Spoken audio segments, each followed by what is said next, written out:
Amém, irmãos. Coloca a mão no seu coração, curva a sua cabeça. Vamos pedir para o Espírito Santo de Deus falar conosco essa manhã.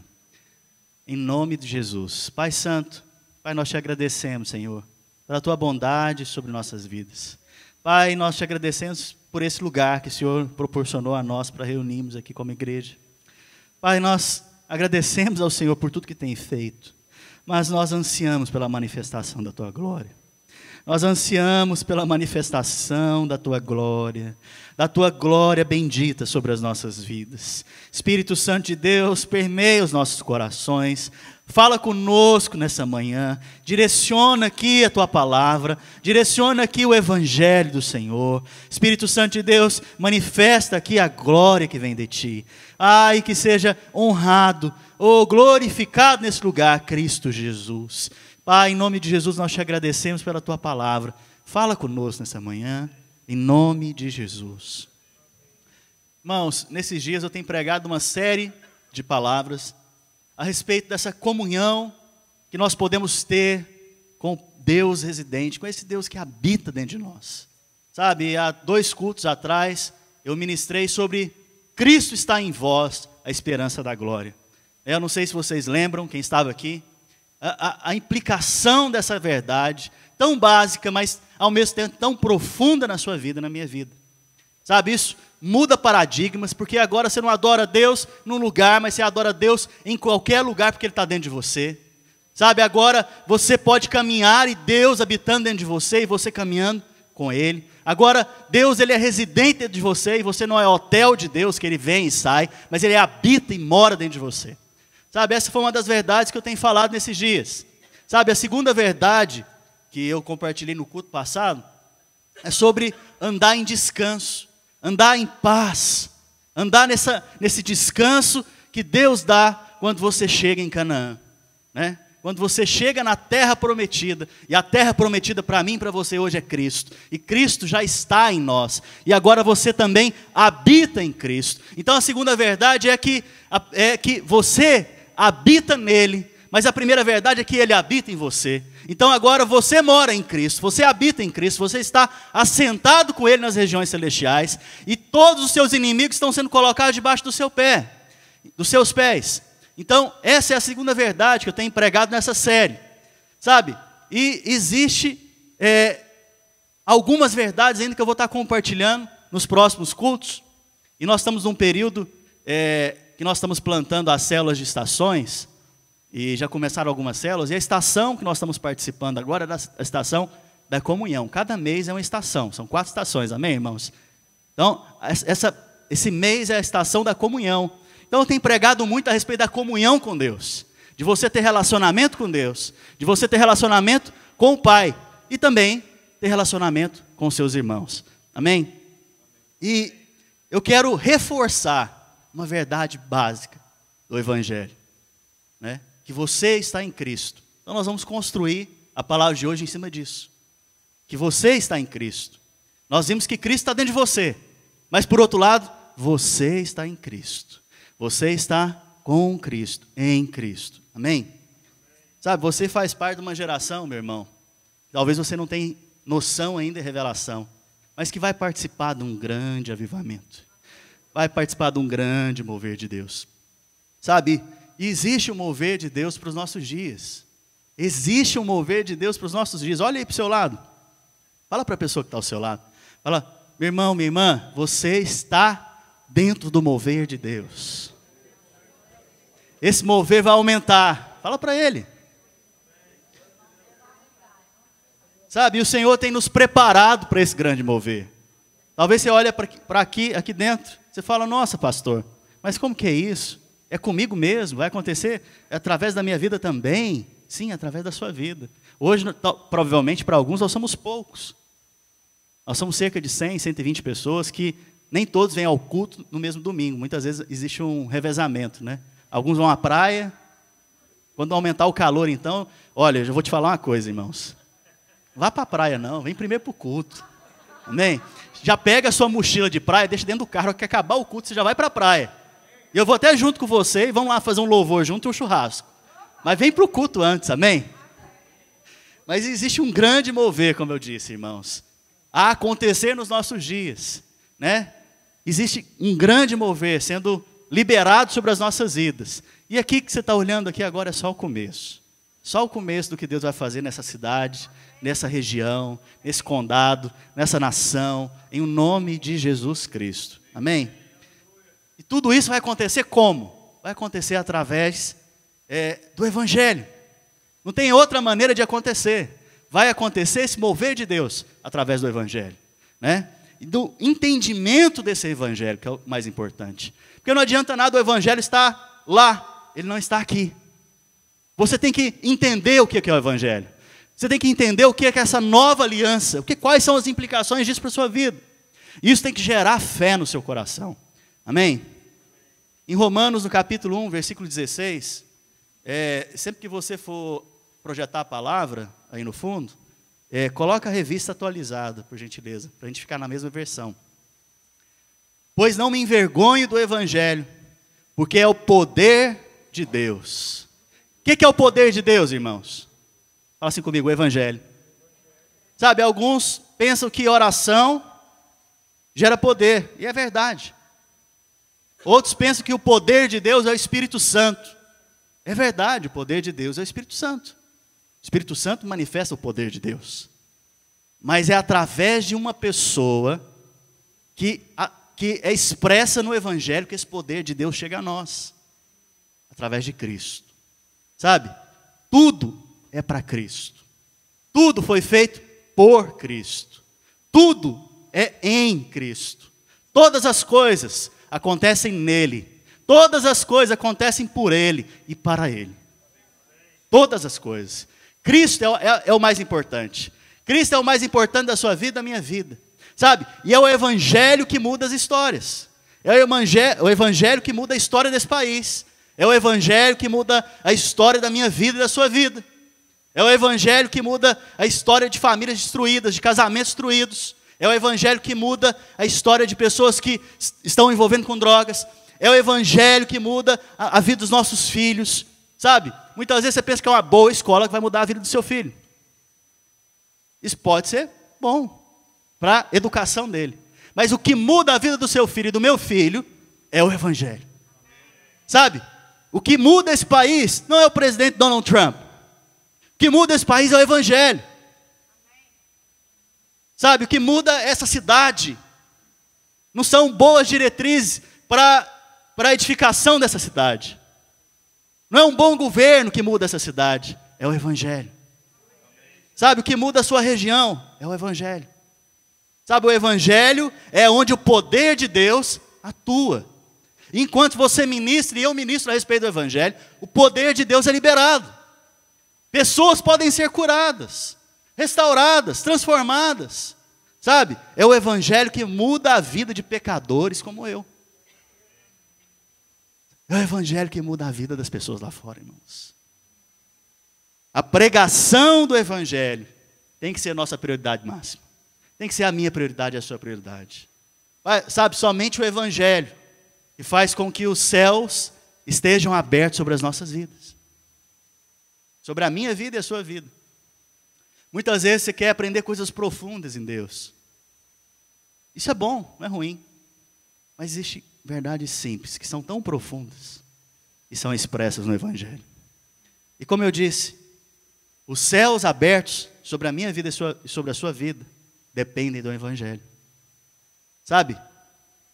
No batismo do Senhor Jesus, no batismo das águas do Senhor Jesus, antes de acontecer o batismo, João Batista viu o Cordeiro chegando. E ele deu testemunho e falou: eis o Cordeiro de Deus que tira o pecado do mundo. E Jesus chegou ali. E o que aconteceu naquele momento? A Bíblia fala que os céus se abriram. E a segunda coisa que aconteceu foi o outro testemunho, agora o testemunho do Pai. Esse é meu Filho amado, do qual nele eu tenho todo o meu prazer. Os céus se abriram sobre quem, irmãos? Fala assim comigo, Cristo. Os céus se abriram sobre ele, sabe? E João Batista deu testemunho a respeito dele. O Pai deu testemunho sobre ele e a respeito dele. E depois veio o Espírito Santo em forma corpórea, como a Bíblia diz, de pomba, e pousou sobre ele. Existia aqui um testemunho sendo liberado, e os céus estando abertos sobre ele. Amém? Ambos testificando a respeito de Cristo. O céu estava aberto sobre um homem apenas, Cristo. Amém, irmãos? Mas por quê, pastor? Porque nós, em nós mesmos, irmãos, não temos justiça suficiente. Justiça diante de Deus, para que os céus se abram sobre nossas vidas. Nós, em nós mesmos, dependemos de uma pessoa. Como eu disse no começo, tudo acontece nele, por meio dele e para ele. Tudo acontece para ele. E por que eu quero reafirmar essa verdade que talvez você sabe? E glória a Deus. Mas eu não estou aqui para te contar coisas novas. Estou aqui para te falar a respeito do Evangelho. Por que eu estou te falando isso aqui nessa manhã? Para te lembrar que você está nele. Essa é a verdade. A verdade é que você está em Cristo. Em Cristo. E se os céus se abrem para Cristo, Ele tem poder então para se abrir sobre a sua vida. Sabe o que é isso? Andar com os céus abertos sobre a sua vida. É andar debaixo da bênção do Deus bendito, santo e poderoso, que te ama profundamente e me ama profundamente. Então tudo aquilo que eu vou empenhar e empreender vai ser bem sucedido por causa dele. E só quem der amém, irmãos, recebe em nome de Jesus. Sabe, eu e você, como eu disse, não temos poder, justiça em nós mesmos para alcançar nada de Deus. Os céus, na verdade, para nós, antes do Senhor Jesus Cristo, era um céu de bronze, fechado. Era algo terrível, que você falava, mas ninguém ouvia. Não é porque Deus não queria ouvir, é porque não podia ouvir. Né? Mas Deus é tão gracioso, tão bendito e tão bondoso, que Ele vem ao nosso encontro. Ao encontro de cada homem. E Ele coloca Cristo dentro do homem. Oh, verdade bendita. Ele colocou Cristo dentro de você e dentro de mim. E por outro lado também Ele nos incluiu em Cristo. Essa é a mensagem do Evangelho. É quando você está em Cristo, os céus se abrem sobre a sua cabeça. Sabe, não tem nada a ver com você, e é isso aqui que eu quero reafirmar. Não é porque você orou muito, ou orou pouco. Não é porque você fez muito ou fez pouco. É porque você está nele, e Ele está em você. E os céus podem se abrir sobre a sua vida. Pastor, então não vou orar? Não, continua orando, mas não depende disso. Pastor, então não vou buscar? Não, continua buscando e tendo comunhão e relacionamento. Mas não é porque você tem que fazer, é porque você ama e não dá conta de ficar longe. Amém? Vocês estão aqui, irmãos? Em 1 João, no capítulo 4, versículo 17, a Bíblia fala que do jeito que Ele é, nós somos. Só quem entendeu, dá um amém aí, irmãos. Como eu disse, não depende mais da sua justiça. Não depende mais de você. Mas depende dele. E agora a Bíblia está falando que do jeito que Ele é, nós somos. Sabe, nisto é em nós aperfeiçoado o amor, para que no dia do juízo mantenhamos confiança. Por que a gente tem que manter confiança no dia do juízo? Porque o juízo não vai vir mais sobre a sua vida e a minha vida. Mas o dia do juízo ainda não chegou. Amém? Mas o dia que o juízo chegar, você vai ter mais confiança ainda do que já tem hoje. Por quê? Pois segundo Ele é, Ele quem, irmãos? Cristo. Também nós somos neste mundo. Aleluia. Então quando você está andando, você está andando em Cristo. E é Cristo que está andando nessa terra. É o cristão que está andando nessa terra. É o pequeno Cristo que está andando nessa terra. Cristão significa pequeno Cristo. Então na medida que você vai caminhando, você vai lá e trabalha, sei lá, com limpeza de piscina. Está lá limpando a piscina. E é Cristo que está lá. É Cristo. O Pai olha para você e olha e vê Cristo limpando a piscina. Aleluia. É Cristo que está instalando a janela. Amém? É Cristo que está edificando a casa. Porque você é representante de Cristo nessa terra.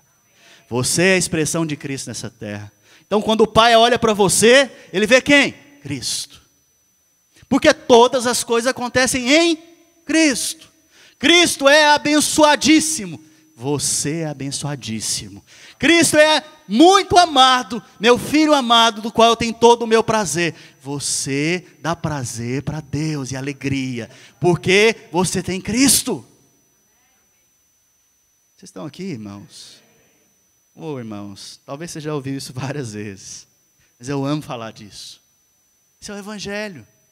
É o lugar que você tomou em Cristo. Porque Ele tomou o seu lugar. Olha para a pessoa que está ao seu lado. Fala para ele. Do jeito que Ele é. Fala. Nós somos. Aleluia. É poderoso, irmãos.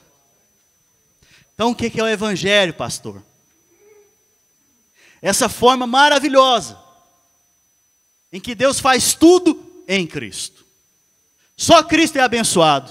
Só Cristo é ungido. Só Cristo tem poder. Tudo é Cristo. Sabe, tudo é Cristo. Muitas vezes você pensa, nossa, nós temos que fazer muitos eventos aqui com casais, porque os casamentos precisam dar uma chacoalhada, melhorar. Você não precisa de eventos para casais, você precisa de Cristo. Sabe, nós temos que fazer isso, aquilo, pastor. Não, isso aqui é um acessório. O negócio aqui é Cristo. O principal aqui é Cristo. Você precisa de Cristo. Você precisa de Cristo no seu casamento. Você precisa de Cristo na sua família. Você precisa de Cristo no seu dia a dia, no seu trabalho, na sua vida, por completo. Amém, irmãos? Sabe, por que Deus então olha para a gente hoje e vê Cristo? Talvez você olhe para o seu esposo e vê o seu esposo. Talvez você olhe para a sua esposa e vê a sua esposa. Mas quando Deus olha para o seu esposo, ou quando Deus olha para a sua esposa, Ele vê Cristo. Ele vê Cristo. Interessante. Por que Ele vê Cristo? Porque houve uma troca lá no Calvário. Aquela cruz que era para mim e para você. Porque todo homem que pecar, esse certamente morrerá. Aquela cruz que era para mim e para você, a justiça de Deus, iria punir o homem através da morte, porque assim é a justiça de Deus. Era para mim e para você, Ele tomou o meu lugar e o seu lugar. E quando Ele toma o seu lugar e o meu lugar, naquele mesmo momento também Ele me coloca nele, e eu nele também, você nele e eu nele. Houve uma troca divina. Ele pagou o preço no meu lugar. Ele pagou o preço no seu lugar. E agora nós temos paz com Deus. Agora nós temos comunhão com Deus. Agora você tem a habilidade e a possibilidade de Cristo viver dentro de você. Agora você tem a habilidade e a possibilidade de viver dentro de Cristo. Então, por isso Ele, quando nos vê, Ele vê Cristo em nós. Cristo em nós, a esperança da glória. Sabe, existe na palavra de Deus um princípio espiritual, que é o princípio do representante.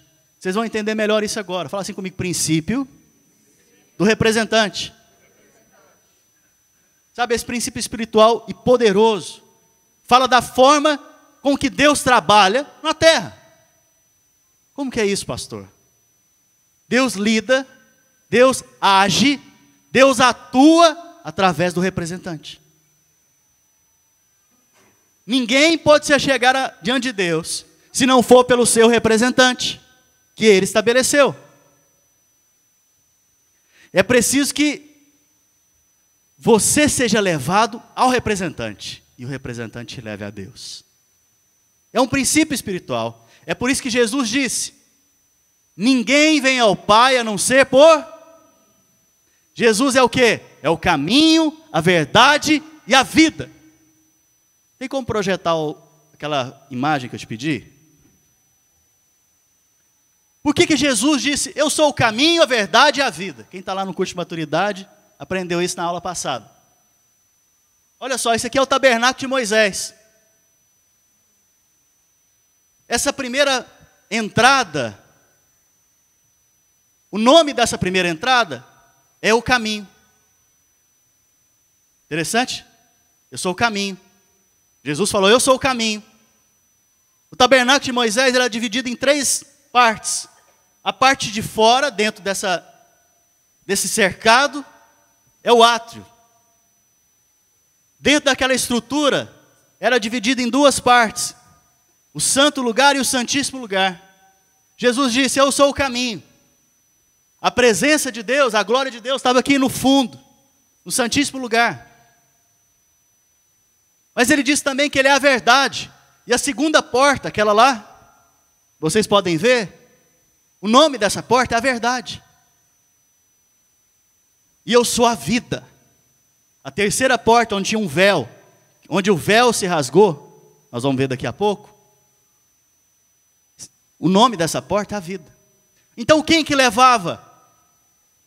O que ele estava dizendo? Como que você pode se achegar ao Pai? Como que você pode se achegar à presença de Deus?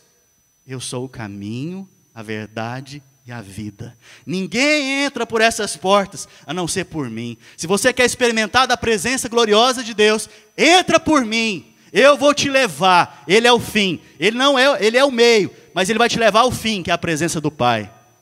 Amém, irmão? Vocês estão aqui comigo? Deus usa sombras do Antigo Testamento para nos ensinar a respeito de Cristo. Amém, irmãos? Então, quem era o representante lá no Éden? Como eu disse, Deus trabalha através de um princípio espiritual. O princípio do representante. Quando o Senhor criou todas as coisas, Ele colocou um homem lá no Éden. O nome desse homem era Adão. E colocou uma mulher também. Quem era o representante diante de Deus da humanidade? Quem era esse pai dessa criação? Adão. Porque todos nós estávamos em Adão. Adão. Você e eu estávamos em Adão. Nós nos manifestamos agora. Mas lá atrás, você já estava na semente de Adão. Né? E o que acontece, irmãos? Esse representante, ele não deu certo. Ele escolheu outra coisa. Ele caiu. Quer dizer, então, que quando ele é abençoado, todos nós somos abençoados, amém? Mas também se ele falhar, todos nós falhamos. Mas você pode perguntar, mas pastor, por que Deus age assim? Não fui eu. Não fui eu. A Bíblia fala que nós já nascemos em... A sua natureza é que caiu. Sua natureza se tornou incompatível com a natureza de Deus. A minha e a sua natureza não tinha mais comunhão com Deus. Não tinha mais conexão, não dava certo. Era incompatível. Sabe, em Adão Deus criou todos os homens. Porque Adão representava. A Bíblia afirma que, como eu disse, todos pecaram. E carecem da glória de Deus. O primeiro Adão, a Bíblia fala que ele era alma vivente. Mas existe agora um segundo Adão. Quem é o segundo Adão? Cristo. As coisas voltam a acontecer pelo representante, Cristo. Nosso primeiro representante não deu certo, irmãos. Ele errou, ele falhou, ele pecou, ele desobedeceu. Ele escolheu outra coisa. Não escolheu a vontade de Deus. Ele foi contra o Senhor. Ele deu abertura então para que toda a sua geração, toda a sua descendência fosse destruída pelo pecado. Mas Deus agora, pensa comigo, irmãos. Deus criou os céus e a terra. A Bíblia fala que Ele criou os céus e a terra em 6 dias. No 7º dia, Ele descansou. Certo?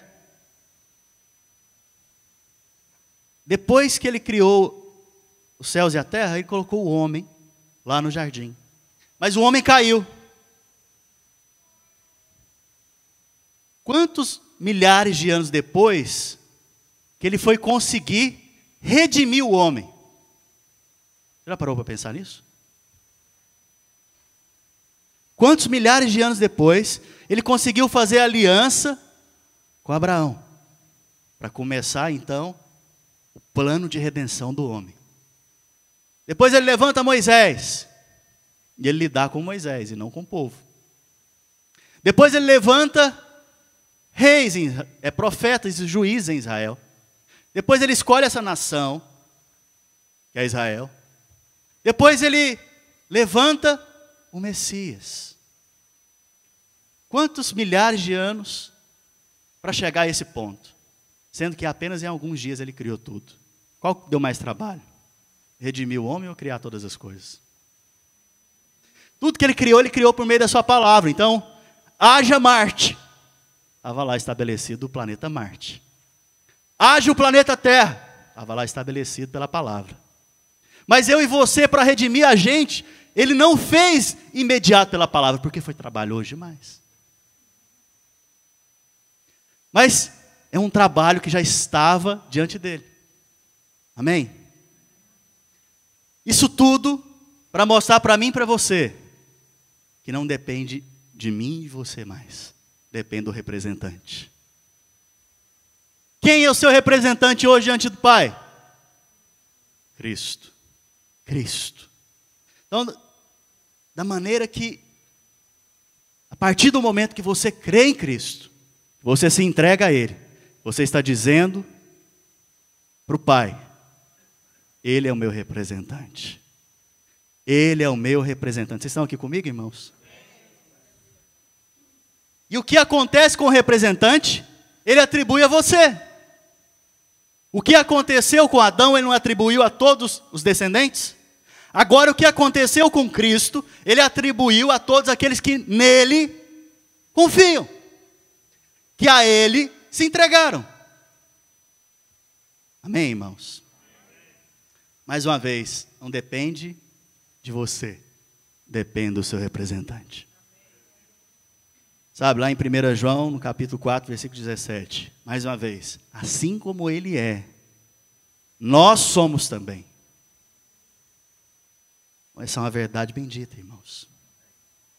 Para ficar mais claro, alguém aqui lembra de Davi? Certa vez, Davi, um jovenzinho, foi levar comida para os seus irmãos lá no meio da batalha. Chegou lá, tinha um gigante. E esse gigante resolveu o seguinte: para que nós vamos fazer uma guerra aqui? Vai morrer um monte de gente. Não é melhor um só lutar? E o que ganhar, ganhou a nação. Uma forma fácil de resolver o problema. Então, esse gigante se colocou como o guerreiro da nação dos filisteus. Mas na nação de Israel estava todo mundo com medo, inclusive o rei. E ninguém queria lutar com o gigante. E todo dia ele vinha e desafiava os exércitos de Israel. E Davi foi lá levar comida para os irmãos dele. E os irmãos dele, a hora que chegaram lá, falaram: olha, o que você está fazendo aqui, Davi? Volta para casa para cuidar das ovelhas, rapazinho. Você está querendo é aparecer. Está querendo é se mostrar. Em outras palavras, está querendo é ser curioso aqui. O que você está fazendo aqui? E Davi, ouvindo o gigante, irmãos, falar aquilo, ele falou: quem que é esse incircunciso que afronta o Senhor dos exércitos? Quando ele falou aquilo, irmãos, ele entendeu que aquela batalha era de quem? Do Senhor dos exércitos. E nós estamos vendo aqui o princípio do representante, amém? Davi então foi escolhido para enfrentar o gigante. E a Bíblia fala então que ele vai para o campo de batalha. Antes ele tenta colocar uma armadura, só que a armadura está grande demais, não serve nele. Se sentiu incomodado, tirou aquela armadura. E foi com um estilingue nos nossos dias, né? Foi com um estilingue e algumas pedrinhas. E nessa batalha, ele pega, dá uma estilingada lá no Golias e vence a batalha, irmãos. Quem venceu a batalha, irmãos? O Senhor venceu a batalha, mas a nação que foi vitoriosa foi quem? Mas não foi Davi? Davi apenas representava. Quem venceu a batalha, a nação que venceu a batalha. E naquele dia, ele estava tomando para si a batalha. E falando, olha, eu cumpri toda a lei. Eu cumpri toda a justiça. Eu cumpri todas as exigências.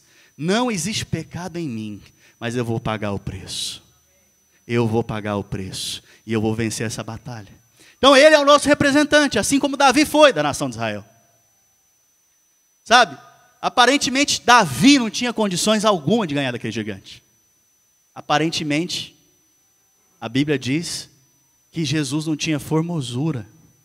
Não tinha beleza nem formosura. Olhavam para ele, e a gente falava, pobre coitado. Mas ele estava sendo moído pelas nossas transgressões. O castigo que estava sobre ele foi para que a gente fosse sarado. Então as pessoas o reputavam como oprimido. Mas na verdade ele escolheu aquilo ali por minha causa e por sua causa. Sabe, aparentemente Jesus não ia vencer aquela batalha, irmãos. Aparentemente as potestades, os dominadores do ar, olhavam para aquilo ali e falavam, vencemos! Aparentemente, parecia que todo mundo tinha perdido, e Deus também. Aparentemente. Mas naquele dia, Jesus foi para o Calvário. Ele representando nós, estava naquele Calvário. Da mesma maneira, Davi representou a nação de Israel naquela batalha. Quando Davi venceu o gigante, ele pisou no gigante. Ele arrancou a cabeça do gigante. Da mesma maneira, Jesus, ao vencer a batalha, ele pisou na cabeça da serpente. E esmagou a cabeça da serpente. E essa é a nossa vitória. O nosso representante venceu. Portanto, você venceu. Você pode celebrar. Já está vencido. Está consumado. Sabe? Esse é o Evangelho. E o Evangelho é convidar as pessoas que não sabem dessa verdade ainda, para conhecer essa verdade. Amém, irmãos? O Evangelho é para que eles vejam essa nova aliança. Mais um exemplo de representante. No Antigo Testamento, a Bíblia fala a respeito do sumo sacerdote. Lembra do tabernáculo? Coloca a imagem novamente do tabernáculo, por gentileza. No Antigo Testamento existia uma figura do sumo sacerdote. Fala comigo, sumo sacerdote. Da mesma maneira, hoje existe o grande sumo sacerdote segundo a ordem de Melquisedeque. O nome dele é Cristo. Estou te apresentando ele aqui agora. Mas no Antigo Testamento existia um sumo sacerdote. E ele, uma vez por ano, apresentava sacrifícios e levava o sangue desse sacrifício lá para o Santíssimo Lugar. Já vou te explicar por quê. O sumo sacerdote representava a nação diante de Deus. Cristo representa eu e você diante do Pai. Olha que interessante, irmãos. Uma vez por ano, a nação inteira parava. Alguém aqui já foi em jogo de futebol, final de Copa do Mundo lá no Brasil? Com certeza, a maioria, espero. Alguns talvez não. Mas a maioria já participou de uma final de Copa do Mundo lá na sua família, na sua casa. Já? Mas estando no Brasil, o que acontece com o Brasil, irmãos? Para. Provavelmente é igual ao Super Bowl aqui. Estados Unidos para no Super Bowl. Mas na Copa do Mundo, quando tem a final e o Brasil está na final, o brasileiro para, é feriado nacional. Infelizmente a última foi contra a Alemanha, né? E a gente tem essa dor, essa cicatriz profunda de 7-0, 7-1, né? Irmãos, nesse dia aqui, na nação de Israel, a nação inteira parava. E a atenção da nação estava voltada para o sumo sacerdote. Então você imagina, todo mundo estava parado nesse dia, aguardando o que o sumo sacerdote ia fazer.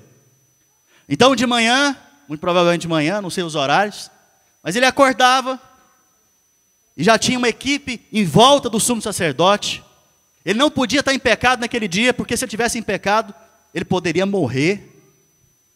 E aí, vestiam o sumo sacerdote aquela roupa sacerdotal, toda ela com simbologias representando e apontando algo para Cristo. Não tenho tempo de discorrer isso.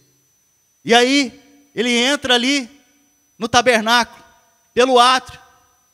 Lá no átrio é oferecido o sacrifício em favor da nação. Um novilho era sacrificado. E o sangue desse novilho agora vai ser apresentado diante do Senhor, lá no Santíssimo Lugar. Então ele entrou pelo caminho. E todo mundo sabia o nome daquela porta. Ele fez o sacrifício do novilho. E pegou esse sangue, agora está caminhando com esse sangue, para aspergir ele lá no Santíssimo Lugar. Vocês estão aqui comigo, irmãos? Vocês não vão entender. Vai imaginando a cena. Amém? Imagina que aqui em volta desse tabernáculo, na verdade era no templo, né, de Salomão, mas aqui representa bem. Está cheio de gente em volta, todo mundo esperando o sacerdote. Qual que vai ser o resultado do jogo? Amém? Estão aqui comigo? E aí o sacerdote sacrificou o novilho. Conseguimos uma etapa, né? Aspergiu o sangue, derramou o sangue. Ele pegou aquele sangue e ele vai entrar agora pela verdade, que é a porta do santo lugar. Ele continua passando então pela verdade e ele entra com a corda amarrada no seu pé, na sua perna, lá no Santíssimo Lugar, diante da arca do Senhor, com o sangue, asperge o sangue, coloca o sangue dentro da arca. O que acontece, irmãos? Isso acontecia uma vez por ano. Se Deus aceitasse o sacrifício para remissão dos pecados, para perdoar a nação dos seus pecados, aquele povo acabou de ganhar 1 ano de perdão. Você imagina como é que eles ficavam, irmãos? Qual que era a tensão antes? Olha só, está todo mundo olhando para o sacerdote. O que vai acontecer? Será que Deus vai nos perdoar? Será que Deus vai ter misericórdia de nós? Será que Deus vai ter misericórdia da nossa vida? E aqueles pecados que eu cometi todo esse tempo, será que Deus vai ter misericórdia? O ano passado ele aceitou a gente, mas e agora? O que vai acontecer? Será que ele vai aprovar o sacerdote, o nosso representante? Será que vai ser aprovado diante dele? A expectativa, a esperança, a confiança, estava tudo em quem, irmãos? No sacerdote, no sumo sacerdote. Sabe o que acontecia, irmãos? Se o sacerdote falhasse, toda a nação não seria perdoada. Deus nos livre de um sacerdote desse, naquela época. A nossa expectativa está tudo nele. Se ele não der conta do recado, o que nós vamos fazer? Meu Deus, vamos ser tudo fulminado aqui. Acabou. Acabou nossa chance. E a Bíblia fala então que esse sacrifício cobria o pecado da nação. O pecado das pessoas daquela nação. É como que se fosse um cartão de crédito. Quantos tem cartão de crédito aqui? Aleluia. Você vai lá e gasta no seu cartão de crédito, você paga a dívida, não paga? Você vai lá fazer uma compra no supermercado, você vai lá e saca do seu cartão de crédito e paga o supermercado. Você fala, viu? Sentiu aí? Paguei a conta do supermercado. Mas no final do mês a conta do cartão de crédito vem, não vem não? E você tem que pagar de fato aquele cartão, aquela fatura do cartão de crédito. Da mesma maneira, irmãos, esse sacrifício do sacerdote aqui era como se fosse um cartão de crédito que Deus deu na mão dele. Falou para ele, usa esse cartão de crédito uma vez por ano para tampar, para cobrir o pecado da nação. Mas vai chegar um momento que o meu filho vai vir. E ele vai nascer de uma mulher, de uma virgem, em outras palavras. E ele vai se tornar em natureza humana. E ele vai cumprir toda a lei. E sendo santo, sem pecado, vai pagar a sua dívida que você depositou no cartão de crédito agora. É uma ilustração, irmãos, para você entender, amém? Então, esse sacerdote cobria o pecado da nação com o sacrifício. Mas presta atenção, olha só, vamos voltar aqui. A nação inteira está reunida em torno desse momento, que é um feriado nacional. Yom Kippur, se eu não me engano o nome, para os judeus. A nação parava nesse dia. Olha aqui a cena, irmãos, vocês estão aqui comigo, amém? Muitos estavam reunidos em torno do templo ali. Se tivesse televisão celular na época, estava todo mundo conectado. As televisões transmitindo. Se o sacerdote não fosse aceito, o que ia acontecer? O pecado da nação não seria perdoado. O que ia acontecer com consequência do pecado? Fala assim comigo: fome, seca e opressão do inimigo. Então, quando a nação não era perdoada, tinha fome na nação de Israel, tinha seca na nação, não vinha chuva, e os inimigos os apertavam, os oprimiam em volta deles. Mas se fosse aceito o sumo sacerdote, irmãos, o que iria acontecer com aquela nação? Ele estava aceitando a nação inteira. Se o sumo sacerdote fosse aceito, Deus estava aceitando quem? Isso é sabedoria de Deus. Irmãos, é mais fácil Deus lidar com um ou com todos? É mais fácil um ser santificado ou todos serem santos? Um só. Um só. Porque se fosse para lidar com todo mundo da nação, aquele que escondeu o ídolo debaixo da tenda ia provocar a morte de todos. Ou aquele que mentiu naquele dia que ia receber o sacrifício, ia provocar a morte de todos. Mas Deus, sendo sábio e rico em misericórdia, estabeleceu esse princípio, o princípio do representante. Então, o sacerdote ia para esse local com a perna amarrada por uma corda, porque se ele não fosse aceito, naquele momento ele já morria ali mesmo. E aí as pessoas o puxavam pela corda. Mas ele foi aceito. E agora ele sai do santíssimo lugar, passa pelo santo lugar e anuncia ao povo. Agora o povo está tudo lá, alvoroçado, dando brado de vitória. Deus nos aceitou, Deus aceitou o perdão dos nossos pecados, nós fomos livres, nós vamos ser muito abençoados, nós vamos ser abençoadíssimos, nós somos povo de Deus, povo escolhido de Deus. Vinha essa consciência sobre eles, irmãos. E por que você não tem essa consciência ainda? E olha só o que acontecia, o que o sacerdote fazia. Ele levantava as mãos sobre a nação. Você é sacerdote, amém? A Bíblia fala que você é um sacerdote. Levanta a sua mão aí agora. Você vai repetir comigo um negócio aqui agora, amém? Olha para a pessoa que está ao seu lado com a mão levantada para ela. Fala assim para ela: que o Senhor vos abençoe e vos guarde. Que o Senhor faça resplandecer a luz do seu rosto sobre você. E tenha misericórdia de você. Isso que o sacerdote falava para a nação inteira. Nesse momento, irmãos, é como se tivesse acabado o jogo e o Brasil ganhar de 7-1 da Alemanha. Ei, mas ninguém entendeu, né? Os americanos aqui até entendem que eles não vão entender essa expressão. Mas aí você, quando for traduzir, fala do Super Bowl, viu? Mas, irmãos, é como se o Brasil tivesse ganhado de 7-1 da Alemanha. Amém? O que acontece aqui agora? O Senhor aceitou o nosso sacrifício. Na verdade, o sacrifício foi de quem? Foi do representante que fez. Mas o Senhor aceitou o nosso sacrifício. O Senhor aceitou e Ele nos perdoou. Agora os céus estão abertos sobre a minha vida. Agora eu vou prosperar e ser muito abençoado. Agora eu vou ter paz na minha família. Agora eu vou caminhar em paz com Deus. E eu não vou ter mais preocupação, porque Ele me aceitou. Era assim que eles agiam. Durante um ano. Depois tinha que voltar tudo de novo. Agora você imagina, irmãos. Tudo é Cristo. De uma vez por todas, o Senhor se fez sacrifício por nós. Sabe, de uma vez por todas. Ele se tornou o Cordeiro de Deus. E João deu testemunho a respeito dele. Eis o Cordeiro de Deus que tira, que cobre? Que tira o pecado do mundo. João deu testemunho dele. Eis o Cordeiro de Deus que tira. Não é com cartão de crédito agora, é pago à vista. Amém, irmãos? Eis o Cordeiro de Deus que tira o pecado do mundo. Então Cristo veio como Cordeiro.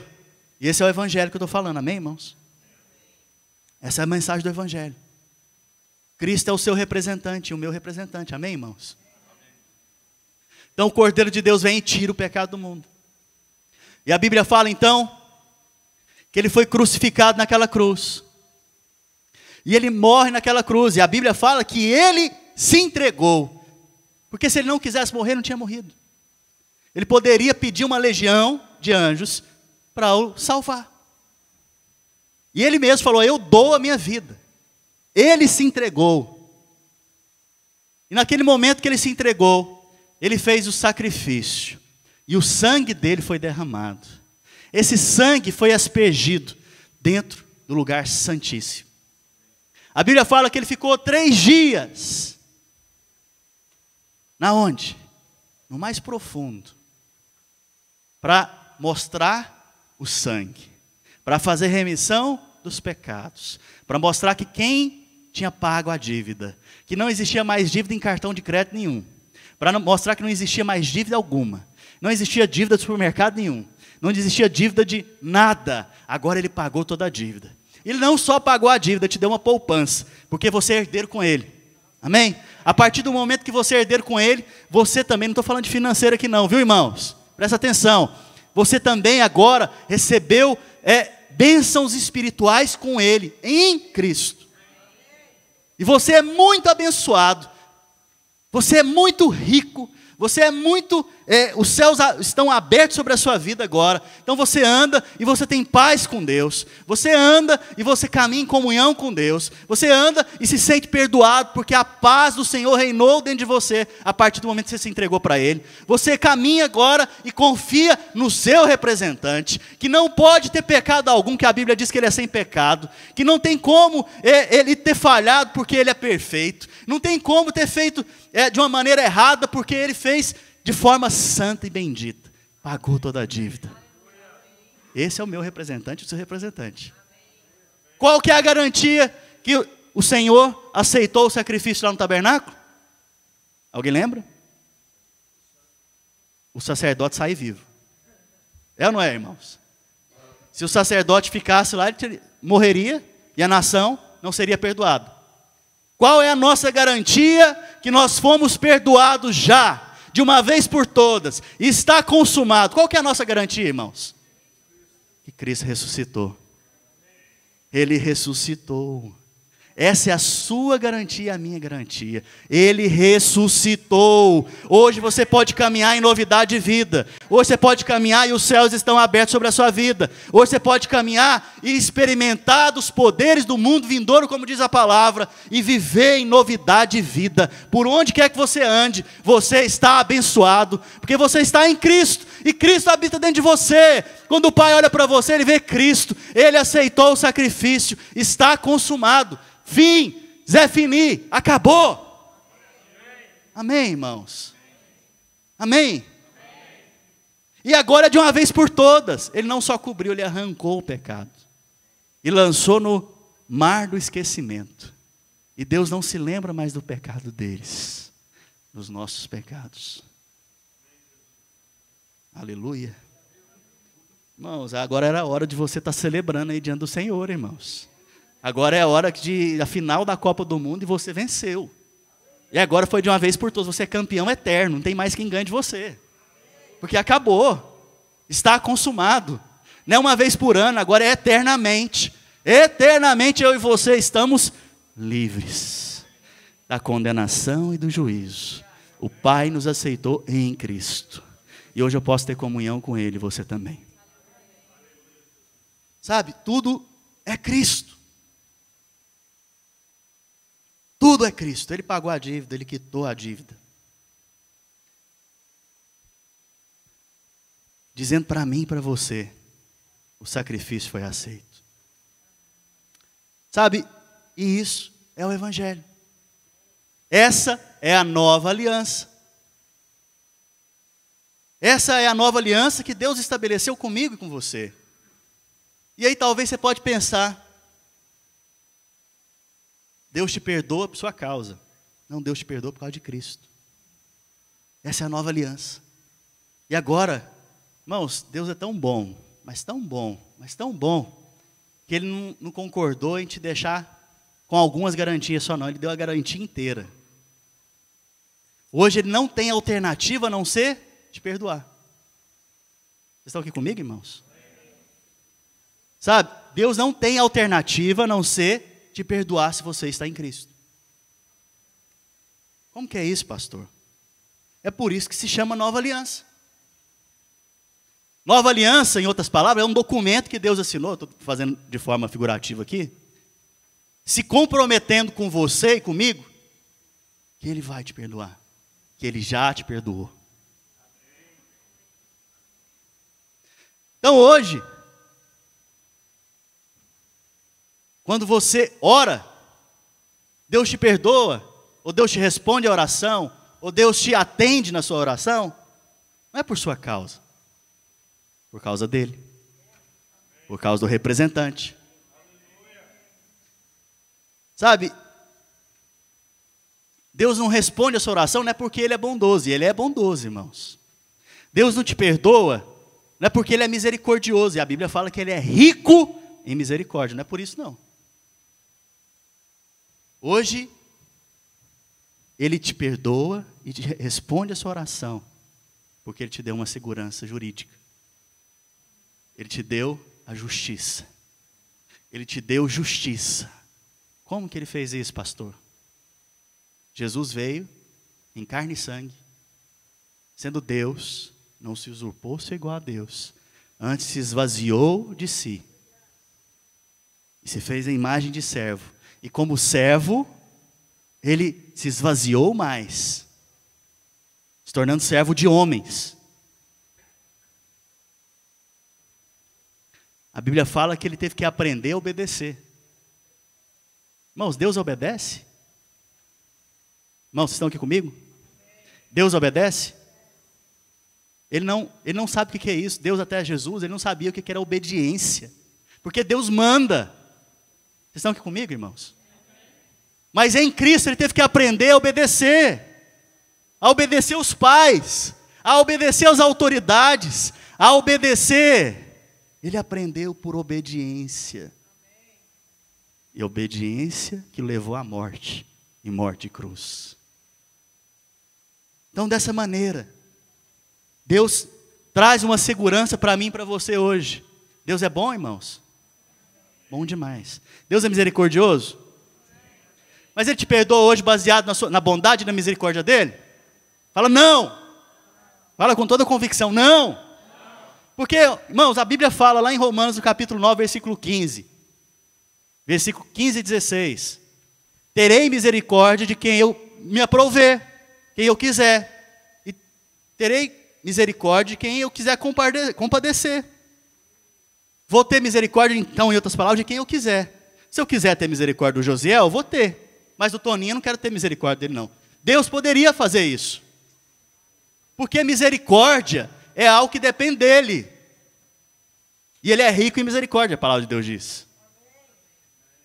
Mas a graça, irmãos, não depende da misericórdia dEle.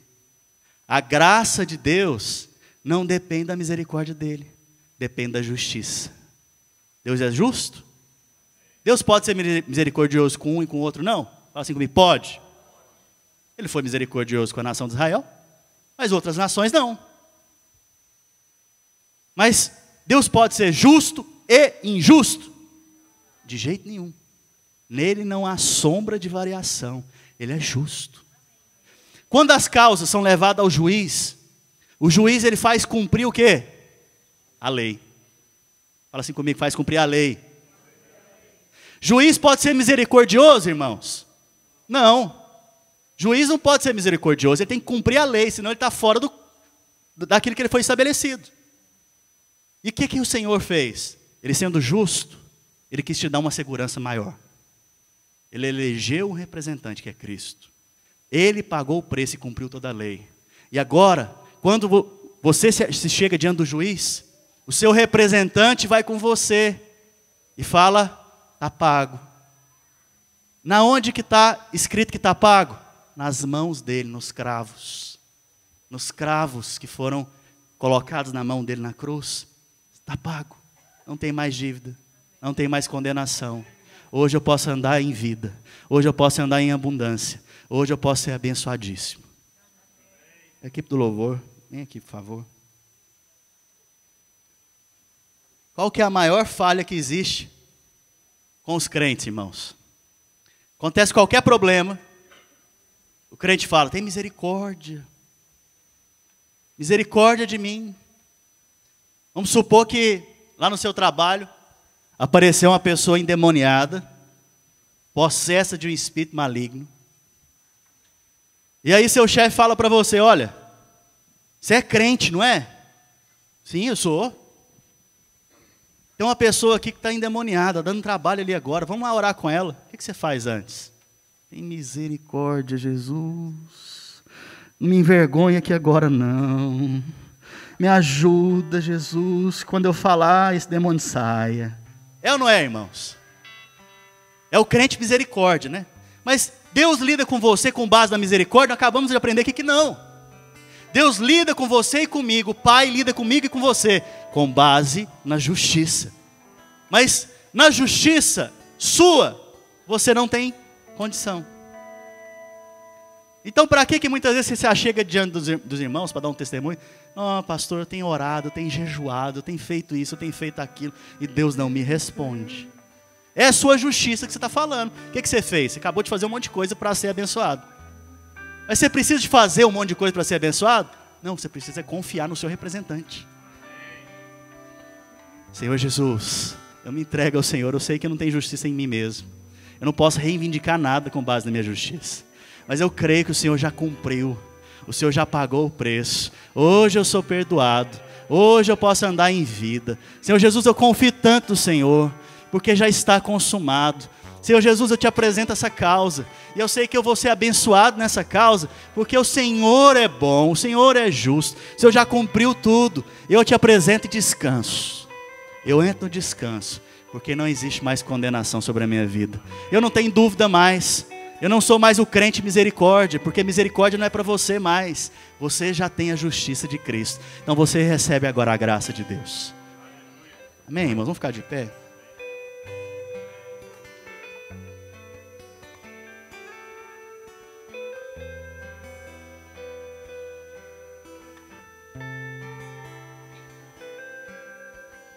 Essa é a loucura do Evangelho, irmãos.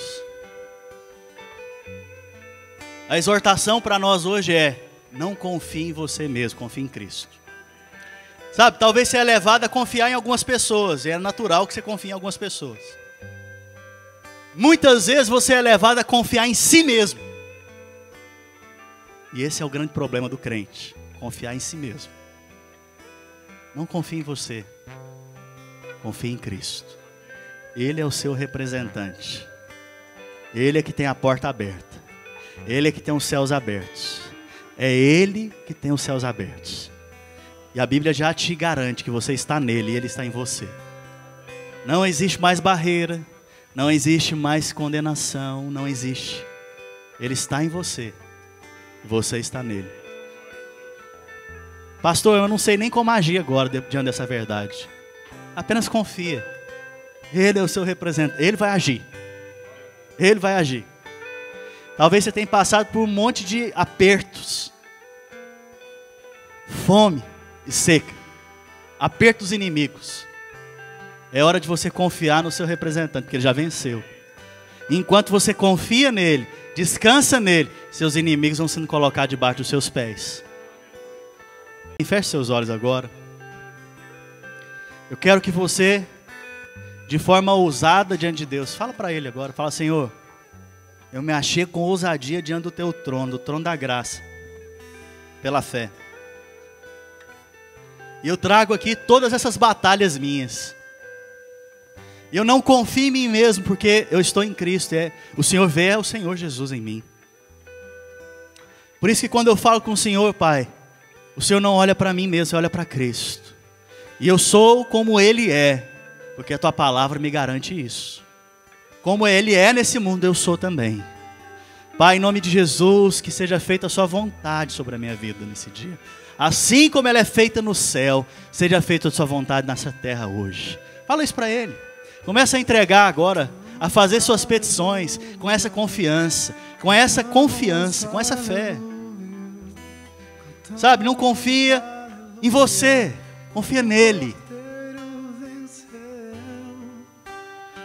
Oh Espírito de Deus. Pai, que todo fardo, que todo peso, que tudo aquilo que vem para impedir a comunhão dos meus irmãos com o Senhor, seja removido nessa manhã pelo poder do nome de Jesus Cristo. Pai, que a simplicidade do Evangelho permeie o coração dos meus irmãos, que a fé deles cresça com ousadia e intrepidez.